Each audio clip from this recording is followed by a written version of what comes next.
Hello दोस्तों, the book club में आपका फिर से स्वागत है। आज हम बात करेंगे the power of intention book के बारे में। हर किसी की लाइफ में अच्छे के साथ बुरा समय भी ज़रूर आता है। कई बार तो इतना बुरा फेज आ जाता है कि हमें लाइफ में कुछ भी सही नज़र नहीं आता। कई बार हमें लगने लगता है कि क्या हम अपनी लाइफ में सही रास्ते में चल रहे हैं, या फिर ऐसा भी लगता है कि आखिर मुझे ही मनचाही सफलता क्यों नहीं मिल पा रही है। कई बार हम अपनी असफलताओं की वजह से डिप्रेशन में भी चले जाते हैं। ऑथर आपसे वादा करते हैं कि इस किताब के चैप्टर्स में आपको सभी सवालों के जवाब मिल जाएंगे। आपको तमाम सवालों के जवाब के साथ इस किताब में स्पिरिचुअल विजडम भी मिलेगी। इसलिए अपने ज्ञान को बढ़ाने के लिए इस शानदार बुक समरी को सुनते रहिए। सबसे पहला सवाल यही उठता है कि आप इंटेंशन को कैसे डिस्क्राइब करेंगे। आमतौर पर कहा जाता है कि किसी भी गोल को अचीव करने के लिए मजबूत डिटर्मिनेशन को ही इंटेंशन कहा जाता है, लेकिन असल मायने में इंटेंशन इससे बहुत ऊपर की बात है। इसलिए ये इतनी पावरफुल चीज़ है। सबसे पहले हमें ये समझना होगा कि इंटेंशन सिर्फ और सिर्फ इंसानी चीज़ नहीं है, बल्कि ये एक पावरफुल फोर्स है जिसे यूनिवर्स ने हमारे लिए तैयार किया है। इसे ना ही इंसान क्रिएट कर सकता है और ना ही इसे ख़त्म किया जा सकता है। इसीलिए इस बात को आज से ही समझ लीजिए कि इंटेंशन एक फोर्स है जिसे आपको महसूस करना चाहिए। हमें इस बात को समझ लेना चाहिए कि हमारे इस दुनिया में आने से पहले ही हमारी इंटेंशन तैयार हो जाती है। ये पहले से तय रहता है कि हमारी रूपरेखा कैसे रहेगी। बचपन से बुढ़ापे तक में हमारे शरीर में क्या क्या बदलाव आएंगे, इन्हीं सब चीज़ों को तय करने वाली फोर्स को अनस्टॉपेबल पावर ऑफ इंटेंशन कहते हैं। इसी के साथ ये बात भी सच है कि हमारी तरह ही सभी जीवित इंसान या जानवर के पास पावर ऑफ इंटेंशन है। ऑथर कहते हैं कि अगर ह्यूमन इंटेंशन के रास्ते पर ठीक से चलना सीख जाए तो हम अपने सही पोटेंशियल को अचीव कर सकते हैं। अगर हम लाइफ में सफलता का स्वाद चखना चाहते हैं तो हमें इंटेंशन के रास्ते का चुनाव करना चाहिए। इसलिए आज से ही सही रास्ते की तलाश शुरू कर दीजिए। अगर किसी को पावर ऑफ इंटेंशन को समझना है तो वो इस कॉन्सेप्ट को लोहे के जहाज से भी समझ सकता है। कई शताब्दी पहले जहाज लकड़ी की बना करती थी। तब लोग ये समझते थे कि केवल लकड़ी की जहाज ही पानी के ऊपर तैर सकती है, लोहे की जहाज तो पानी में डूब जाएगी। लेकिन समय बीतने के साथ लोगों को ये एहसास हुआ कि लोहा भी पानी के ऊपर तैर सकता है, बस लोहे का वजन पानी के डिस्प्लेस वाटर के वजन से कम होना चाहिए। लेकिन अब सवाल ये उठता है कि आखिर लोगों को इतनी लेट ये एहसास क्यों हुआ। इसके पीछे का रीज़न ये है कि लोगों के फोकस का डायरेक्शन सही नहीं था। लोगों की सोच का दायरा सीमित हो चुका था। उनका पूरा ध्यान केवल इस ओर था कि लोहे के जहाज बनाए ही नहीं जा सकते हैं। जब उनका ध्यान लोहे के जहाज बनाने के ऊपर था ही नहीं तो वो लोहे का जहाज कैसे बना पाते। इसलिए ऑथर इस चैप्टर के माध्यम से सिंपल सी बात समझाना चाहते हैं कि जब भी किसी लक्ष्य की तरफ बढ़े तो कभी भी कठिनाइयों से नहीं डरना चाहिए। हमें हमेशा खुद के ऊपर विश्वास रखना चाहिए। अगर हम खुद के ऊपर विश्वास रखेंगे तो हम बड़ी से बड़ी कठिनाइयों को हंसते हुए सामना कर सकते हैं। अपने लिए, अपने परिवार के लिए, अपनी कंपनी तथा अपने आसपास की दुनिया के लिए आप जितना अच्छा कर सकते हैं उतना करना आपकी जिम्मेदारी है। सफल लोग केवल भाग्यशाली नहीं होते, आज जहाँ वो हैं वहाँ पहुँचने के लिए उन्होंने कड़ी मेहनत की है। इसलिए अपने काम को इस धोखे में ना रखें कि सफल लोग केवल अपने भाग्य के दम पर सफल होते हैं। सफलता कड़ी मेहनत और सही एक्शन पर निर्भर करती है। आपको अपने जीवन की हर छोटी बड़ी चीज़ की जिम्मेदारी लेनी होगी, भले ही इसमें आपकी गलती ना हो। यदि आप सफल होना चाहते हैं तो आपको बहाना बनाना और काम टालने की आदत को छोड़ना होगा। सफल लोग दूसरों पर दोषारोपण करने की आदत को गलत मानते हैं। आप अपने जीवन में जहाँ पहुँचना चाहते हैं वहाँ पहुँचने के लिए आपको ये स्वीकार करना होगा कि आपके जीवन में होने वाली हर अच्छी बुरी चीज़ के जिम्मेदार केवल आप और आप हैं। खुद को बदलने के लिए सबसे पहला कदम है जागरूकता। अपने जीवन की किसी भी परिस्थिति को ठीक करने से पहले हमें उसके बारे में जागरूक होना होगा। अक्सर हम अपनी खराब परिस्थिति का जिक्र उसके बारे में दूसरों से शिकायत करने के लिए करते हैं।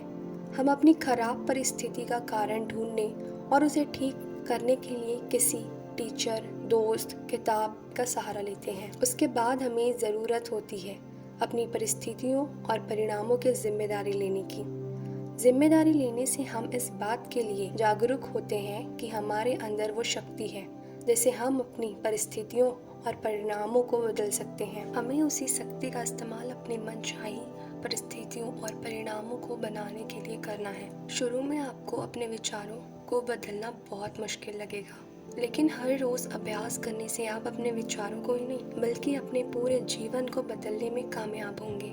अब इंटेंशन के बारे में बात करते हुए ऑथर कहते हैं कि इंटेंशन के रास्ते में कई मुश्किलें आएंगी। ये बात भी सच है कि ये रास्ता बिल्कुल भी आसान नहीं होने वाला है। द मैच स्लो नाम का एक पॉपुलर टेलीविज़न गेम शो आया करता था, जिसमें दो टीम के लोग एक दूसरे से जुड़े सवालों का जवाब दिया करते थे। फिर जितने उनके जवाब मैच होते थे उन्हें उसी हिसाब से पॉइंट दिए जाते थे। इसी तरह इंटेंशन के रास्ते में चलने के लिए भी आपको पावर ऑफ गॉड के सवालों को मैच करना होगा। जैसे जैसे आप क्रिएटिव पावर ऑफ गॉड की इज्जत करने लगेंगे, वैसे वैसे ही आपकी लाइफ में सब कुछ बेहतर होने लगेगा। इसलिए कहा भी जाता है कि लाइफ में अधिकतर समय पॉजिटिव सोचना चाहिए, क्योंकि अगर हम नेगेटिव सोचते हैं तो हम गॉड की क्रिएटिव पावर के विरोध में काम करते हैं, जिसकी वजह से हम अपने कर्मों से ही अपना नुकसान करते जाते हैं। इसलिए खुद ही इंटेंशन के रास्ते को मुश्किल बनाना बंद कर दीजिए। कई बार लोग अपनी लाइफ की बुरी आदतों में फंसे रहते हैं या फिर किसी ऐसी चीज़ में उलझे रहते हैं जो उनकी लाइफ में होती ही नहीं है। ये सब चीज़ें इंटेंशन के रास्ते में मुश्किलें पैदा करती है। इसलिए हमेशा अपनी लाइफ को सिंपल बना कर रखिए। एक ऐसा सवाल है जिसकी वजह से बहुत लोगों की रातों की नींद गायब हो जाती है। वो ये है कि आखिर मैं अपनी लाइफ के साथ क्या कर रहा हूँ? आखिर मेरी ज़िंदगी का पर्पस क्या है? क्या मेरी लाइफ बिना किसी पर्पस के चल रही है? इन सवालों के जवाब की तलाश बिल्कुल भी आसान नहीं होने वाली है, लेकिन पावर ऑफ इंटेंशन इस कन्फ्यूज़न से आपको दूर कर सकता है। भले ही आपको ऐसा महसूस होता है कि आपकी लाइफ का कोई पर्पस नहीं है, लेकिन फिर भी आपकी लाइफ का बहुत बड़ा पर्पस मौजूद है। आपको पता होना चाहिए कि वो पर्पस आपके जन्म लेने के पहले से मौजूद है। ये बात सुनने में अजीब से लग सकती है आपको, लेकिन ये पूरी तरह से सत्य है। ऑथर कहते हैं कि हमें मान लेना चाहिए कि ये पूरी दुनिया भगवान के द्वारा बनाई गई है और हम सब इस दुनिया के पार्ट हैं। ये बात भी सच है कि भगवान का पर्पस बहुत क्लियर है, तो हमारा पर्पस अनक्लियर कैसे हो सकता है? जब भगवान का पर्पस है और हम उनके ही पार्ट हैं, तो हमारा भी पर्पस होगा। हमारा भी पर्पस वही है जो इस दुनिया को बनाने वाले का है। इस दुनिया का बनाने वाले का पर्पस क्रिएट करना है, इंसानियत को ज़िंदा रखना है, प्यार और मोहब्बत के साथ सभी को बराबरी के इज्जत देना है। हमें भी अपने लाइफ का पर्पस प्रेम के आसपास क्रिएट करना चाहिए। ऑथर मानते हैं कि हम सभी लोग केवल भगवान का हिस्सा ही नहीं, बल्कि उन्होंने ही हमें बनाया भी है। जब उन्होंने हमें बनाया है तो मतलब साफ है कि उन्होंने हमें किसी पर्पस के लिए बनाया होगा। इसलिए हमें अपनी लाइफ को पर्पस के साथ जीनी चाहिए। हमें इस बात का ख्याल रखना चाहिए कि भगवान का काम देना है। उन्होंने हम सभी को बहुत कुछ दिया है, भले ही वो लाइफ, लव या विजडम हो। इसलिए हम लोग भी गिविंग से बहुत कुछ सीख सकते हैं। हम भी गिविंग नेचर को पर्पस बना सकते हैं। इस कॉन्सेप्ट को समझने के लिए इस बात को याद रखिए कि सभी का जन्म इस दुनिया में खाली हाथ हुआ था और सभी की मृत्यु भी खाली हाथ ही होगी। इसीलिए किसी भी चीज़ की लालच करने से कोई फ़ायदा नहीं होगा। जब आपका नेचर गिविंग का होगा तो आपके मन को ग्रेटर सेंस ऑफ फुलफिलमेंट का एहसास होगा। अगर आपके ज्ञान से किसी का जीवन बेहतर हो सकता है तो उससे बड़ी चीज़ आपके लिए क्या ही होगी। इसलिए हमेशा लोगों के लिए अच्छे से अच्छा करने की कोशिश करते रहिए। सेल्फ लव यानी खुद से प्यार करना बहुत ज़रूरी है। हमें हमारी ज़रूरतों और इच्छाओं के बारे में जागरूक होना ज़रूरी है। हालांकि ये जानना भी ज़रूरी है कि दुनिया में ऐसे बहुत लोग भी हैं जिनकी ज़रूरतें और इच्छाएं भी मायने रखती है। ये जानना भी ज़रूरी है कि दुनिया में ऐसे बहुत से लोग भी हैं जिनकी ज़रूरतें और इच्छाएं भी मायने रखती है। सेल्फ लव यानी खुद से प्यार करना और स्वार्थी यानी सेल्फिश होना नहीं है। ये बिना किसी अपेक्षा या इच्छा के उदाहरण पूर्वक, साहसपूर्वक और जोर से अपने आप से प्रेम करने का कार्य है। ये स्वीकार करने के बारे में है कि हम कौन हैं और कैसा जीवन जीने की कोशिश कर रहे हैं जो हमें खुश करे। ये सेल्फ लव यानी खुद से प्यार करना और स्वार्थी यानी सेल्फिश होने के बीच एक पतली रेखा हो सकती है। जब कोई इंसान अपनी आवश्यकताओं को सबसे पहले रखता है तो वो अक्सर इस बात से चिंतित रहता है कि दूसरे उसके बारे में क्या सोचते हैं। लेकिन जब कोई सेल्फ लव यानी खुद से प्यार करता है तो वो जानते हैं कि दूसरों की देखभाल करने से पहले उन्हें पहले अपना ख्याल रखना होगा। सच तो ये है कि सेल्फ लव यानी खुद से प्यार करना उनका ही स्वार्थी यानी सेल्फिश होना हो सकता है जितना कि निस्वार्थ। ऐसे लोग हैं जो अपना ख्याल रखते हैं और सुनिश्चित करते हैं कि उन्हें किसी से कुछ भी नहीं चाहिए, क्योंकि वो जानते हैं कि वो अपने आप ठीक हो जाएंगे। इसलिए ऑथर कहते हैं कि भगवान से प्यार करिए और ये मान लीजिए कि आप उनसे ही इस दुनिया में आए हैं। इसलिए आपका अपने आप से प्यार करना भी बहुत ज़रूरी हो जाता है। बुराई देखते और सुनते सुनते हम खुद की अच्छी चीज़ों को भूलने लगते हैं, जो बिल्कुल गलत है। दूसरों से ज़्यादा खुद को समय दें, अपनी खूबियाँ और अच्छाइयों को पहचानें और जीवन के प्रति पॉजिटिव बने रहें। अगर आपने कुछ अच्छा किया तो खुद को ट्रीट देना ना भूलें। आजकल हर इंसान तनाव से परेशान है। लोगों को हर छोटी छोटी बातों का टेंशन होने लगता है। एंग्जाइटी तो करीब करीब हर घर की कहानी हो चुकी है। इसलिए बहुत ज़रूरी हो चुका है कि हम अच्छी लाइफ जीने के लिए स्ट्रेस और एंग्जाइटी को गुड बाय कह दें। कई लोग ऐसा समझते हैं कि स्ट्रेस नेचुरल रिएक्शन है। ऐसा तब होता है जब बुरी घटना घटती है, लेकिन हमें समझना होगा कि स्ट्रेस नेचुरल नहीं है। ये बस अनप्लीजेंट सेंसेशन होते हैं। हम गॉड के पार्ट हैं और गॉड हमेशा शांत और सुकून में रहते हैं। इसलिए हमें भी अपनी लाइफ से स्ट्रेस को बाहर फेंक देना चाहिए। स्ट्रेस को दूर भगाने के लिए हमें समझना होगा कि स्ट्रेस हमारी चॉइस पर डिपेंड करता है। स्ट्रेस और एंग्जाइटी अटैक रिएक्शन है, इससे हम बच सकते हैं अगर हम अपने दिमाग को गॉड के ऊपर लगाएं और उसे मजबूत बनाने की कोशिश करें। इसी के साथ अगर आपने कोई गलती कर भी दी है तो उस बात को लेकर जीवन भर पछतावा ना करें, बल्कि खुद को माफ़ करके आगे बढ़ना सीखें। ये जान लें कि आप सभी को खुश नहीं रख सकते, इसलिए अपनी कमियों को सुधार कर अपनी खुशी पर ध्यान दें।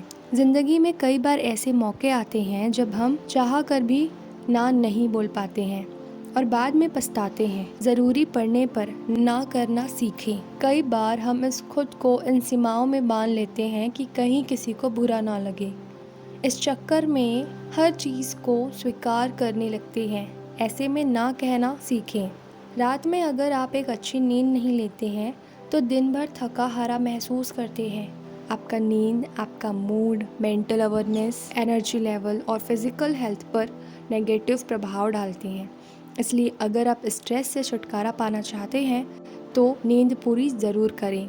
Meditation, progressive muscle relaxation, guided imaginary breathing exercise यानी गहरी सांस लेना जैसे व्यायाम को अपने दिनचर्या में शामिल करें।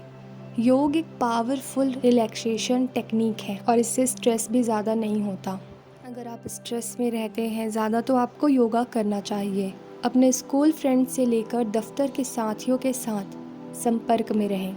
इसके अतिरिक्त किसी संगठन में शामिल होकर या किसी तरह से सहायता कर अपना सोशल नेटवर्क बनाएं, जिससे ज़रूरत पर लोग आपका साथ दें और आपकी समस्या सुनें। कई दफ़ा दूसरों के साथ अपनी समस्या को शेयर करने से समाधान मिल जाता है, इसलिए अपने जीवन साथी, करीबी दोस्त और पड़ोसियों से मदद मांगने से ना डरें। अगर तनाव और चिंता बनी रहती है तो अपने डॉक्टर से बात करें। लाइफ में पार्टनर का चुनाव सही है तो लाइफ बिताने में आसानी हो जाती है। एक सही लाइफ पार्टनर चुनने का फैसला भी काफ़ी सेंसिटिव होता है। अगर बात लव मैरिज की हो तो एक दूसरे की पसंद और नापसंद के बारे में सब कुछ पता होता है, लेकिन वो लोग क्या करें जिनकी शादी अरेंज हो। ऐसे में उनको एक दूसरे के बारे में जानने के लिए काफ़ी वक्त की ज़रूरत होती है, क्योंकि एक ही मुलाकात में एक दूसरे के बारे में सब कुछ जान लेना आसान नहीं होता। क्या आपको ऐसा लगता है कि आपके पास आपको समझने वाले लोग नहीं हैं, या फिर आपको इस बात की चिंता होती है कि आपको सही पार्टनर कब मिलेगा? अगर आपके मन में ऐसे सवाल आते हैं तो जवाब की तलाश भी आपको ही शुरू करनी होगी। बिना आपके सही एफर्ट्स के कुछ भी सही नहीं होने वाला है, इसलिए एफर्ट्स करते रहिए और यूनिवर्स पर भरोसा रखिए। यूनिवर्स के पास बहुत ताकत है, वो आपको एक ऐसे इंसान से ज़रूर मिलवाएगा जो कि आपके लिए ही बना होगा। लेकिन फिर भी जब भी लाइफ पार्टनर का चुनाव करें तब कुछ खास बातों का ख्याल रखना ज़रूरी है। आपसी कनेक्शन ही बातचीत को आसान बनाता है। अगर कपल्स में कनेक्शन अच्छा रहेगा तो लाइफ में कोई भी चीज़ बोरिंग नहीं लगेगी। लाइफ पार्टनर चुनते टाइम ये ध्यान रखें कि क्या उसे भी उन चीज़ों में इंटरेस्ट है जिसमें आपको है। सेम इंटरेस्ट होगा तो दोनों में बेटर अंडरस्टैंडिंग भी होगी। एक्सपर्ट्स के मुताबिक जब कोई इंसान किसी के साथ अपनी लाइफ बिताने का फ़ैसला लेता है तो उसका लाइफ पार्टनर उसकी पसंद नापसंद पर इंटरेस्ट ले रहा है या नहीं, ये देखना ज़रूरी होता है। लाइफ पार्टनर एक दूसरे का रिस्पेक्ट बराबर ही करें, ये सबसे ज़्यादा ज़रूरी है। उस इंसान के साथ लाइफ स्पेंड करने का कोई मतलब नहीं है जिससे आपके सपनों, लक्ष्यों और सम्मान से कोई मतलब ही ना हो। किसी ऐसे इंसान को चुनें जो लाइफ टाइम रिस्पेक्ट भी करे और बात भी समझे। इन सभी बातों के साथ आपके अंदर पेशेंस का होना भी बहुत ज़रूरी है। द पावर ऑफ इंटेंशन अपनी स्पीड के साथ आपकी लाइफ में चमत्कार दिखाती रहेगी। बस सही समय तक आपको भी इंतज़ार करना ही होगा। इंतज़ार करिए और भगवान पर भरोसा रखिए। आपकी लाइफ में भी सब कुछ बेहतरीन होगा। और सुनो, आपको अपनी लाइफ को लेकर चिंता करने की बिल्कुल ज़रूरत नहीं है। आपको इस बात की भी चिंता नहीं करनी है कि आपके पास कितने पैसे हैं, आपकी लाइफ कहाँ जा रही है। इस बात को मान लीजिए कि आप गॉड के पार्ट हैं, बाकी सब वो आपके लिए प्लान कर रहे हैं। हाँ, बस मेहनत करते रहिए। अगर आप कुछ कर ही नहीं रहे हैं तो गॉड भी क्या करेगा आपके लिए, है ना? इसलिए अपनी लाइफ को मुस्कुराते हुए जीने की कोशिश करिए। पावर ऑफ इंटेंशन पर भरोसा रखिए, भगवान सब सही कर देगा। खुश रहिए, मस्त रहिए और डर को अपनी ज़िंदगी से बाहर का रास्ता दिखा दीजिए। तो ये थी द पावर ऑफ इंटेंशन की बुक समरी। इस ऑडियो बुक को सुनकर आपके मन में क्या सवाल आया, आपने क्या सोचा, क्या थॉट्स आए, ये हमें कमेंट करके ज़रूर बताइएगा। और नेक्स्ट समरी बुक किस पे लाऊं ये भी कमेंट करके ज़रूर बताइएगा। आज के लिए बस इतना ही, तो मैं मिलती हूँ नेक्स्ट ऑडियो बुक समरी के साथ।